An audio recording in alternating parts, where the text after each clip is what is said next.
ಪಳಪಳನೆ ಹೊಳಿತಾ ಇರುವ ಕಣ್ಣು, ಸುಂದರಿಯರನ್ನೇ ನಾಚಿಸುವಂತ ಸೌಂದರ್ಯ, ಆಪಲ್ನಂತೆ ಕಂಗೊಳಿಸುತ್ತಿರುವ ಮೊಗ, ಗಿಣಿಯಂತ ಮೂಗು. ಈ ಚೆಲುವೆ ನೋಡೋಕೆ ಎಷ್ಟು ಸುಂದರವಾಗಿದ್ದಾಳಲ್ಲ. ಈಕೆ ಯಾರ ಮಗಳು ಗೊತ್ತಾ? ಉತ್ತರಾಖಂಡದ ಮಾಜಿ ಸಿಎಂ ರಮೇಶ್ ಪೋಖ್ರಿಯಾಲ್ ಅವರ ಮಗಳು. ಇಷ್ಟೊಂದು ಸುಂದರವಾಗಿರೋ ಈಕೆಯ ಹೆಸರು ಅರುಷಿ ನಿಶಾಂಕ್. ಈ ಅಪ್ಸರಿಗೆ ತಾನೊಬ್ಬ ದೊಡ್ಡ ಸ್ಟಾರ್ ಆಗಿ ಬೆಳಿಬೇಕು ಅನ್ನುವ ಆಸೆ. ಕೆಲವೊಂದು ಶಾರ್ಟ್ ಫಿಲ್ಮ್ನಲ್ಲಿ ಕೂಡ ಈಕೆ ನಟಿಸಿದ್ದಾಳೆ. ಎಷ್ಟೊಂದು ಸುಂದರವಾಗಿರೋ ಯಾರಿಗೇ ಆದ್ರೂ ಕೂಡ ಹೀರೋಯಿನ್ ಆಗುವ ಆಸೆ ಇದ್ದೇ ಇರುತ್ತೆ. ಅದೇ ಆಸೆ ಈಕೆಗೂ ಕೂಡ ಇತ್ತು. ಆದ್ರೆ ಈಕೆಗೆ ಸಿನಿಮಾದ ಆಸೆ ತೋರಿಸಿದ ಖದೀಮರು ಸಿನಿಮಾ ಹೀರೋಯಿನ್ ಮಾಡೋದಾಗಿ ನಂಬಿಸಿ 4 ಕೋಟಿ ಹಣವನ್ನ ಲೂಟಿ ಮಾಡಿ ಮಕ್ಮೇಲ್ ಟೋಪಿ ಹಾಕಿದ್ದಾರೆ. ಈಕೆಗೆ ಆದ ಮೋಸದ ಬಗ್ಗೆ ಹೇಳ್ತೀನಿ.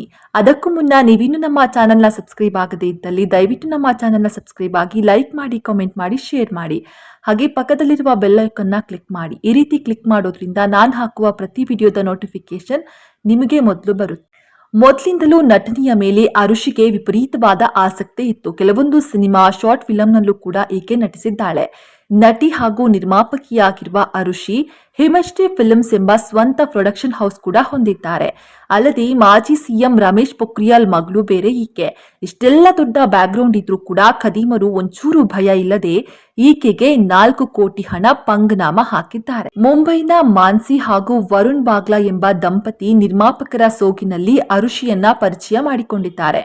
ಅರುಷಿ ನಿವಾಸಕ್ಕೆ ಬಂದ ಇವರು ಅಯೋಮ್ಕಿ ಗುಸ್ತಾಖಿಯನ್ ಚಿತ್ರಕ್ಕೆ ನಟಿಸುವ ಆಫರ್ ನೀಡಿದ್ದಾರೆ. 5 ಕೋಟಿ ಹಣವನ್ನ ನೀಡಿ ನಾವು ಬಡ್ಡಿ ಸಮೇತ 15 ಕೋಟಿ ಹಣವನ್ನ ನಿಮಗೆ ನೀಡುವುದಾಗಿ ಭರವಸೆಯನ್ನ ಕೊಟ್ಟಿದ್ದಾರೆ. ಇದನ್ನ ನಂಬಿದ ಅರುಷಿ 4 ಕಂತುಗಳಲ್ಲಿ 4 ಕೋಟಿ ಹಣವನ್ನ ಕೊಟ್ಟಿದ್ದಾರೆ. ಆದರೆ ಫೆಬ್ರವರಿ 5ರಂದು ನಿಮ್ಮ ಪಾತ್ರ ಬೇರೆಯವರಿಗೆ ನೀಡಲಾಗುತ್ತೆ ಎಂಬ ಸಂದೇಶ ಈಕೆಗೆ ಬಂದಿರುತ್ತೆ. ಕೂಡಲೇ ಅರುಷಿ ಹಣ ವಾಪಸ್ ಕೇಳಿದ್ದಾರೆ. ಆಗ ದಂಪತಿ ಬೆದರಿಕೆ ಹಾಕಿದ್ದಾರೆ. ಕೂಡಲೇ ಅರುಷಿ ಇಬ್ಬರ ವಿರುದ್ಧ ಎಫ್ಐಆರ್ ದಾಖಲಿಸಿದ್ದಾರೆ. ಆದರೆ ಜೋಡಿ ಆರೋಪಿಗಳು ಎಸ್ಕೇಪ್ ಆಗಿದ್ದಾರೆ. ಸದ್ಯ ಆರೋಪಿಗಾಗಿ ಪೊಲೀಸರು ಬಲೆ ಬೀಸಿದ್ದಾರೆ.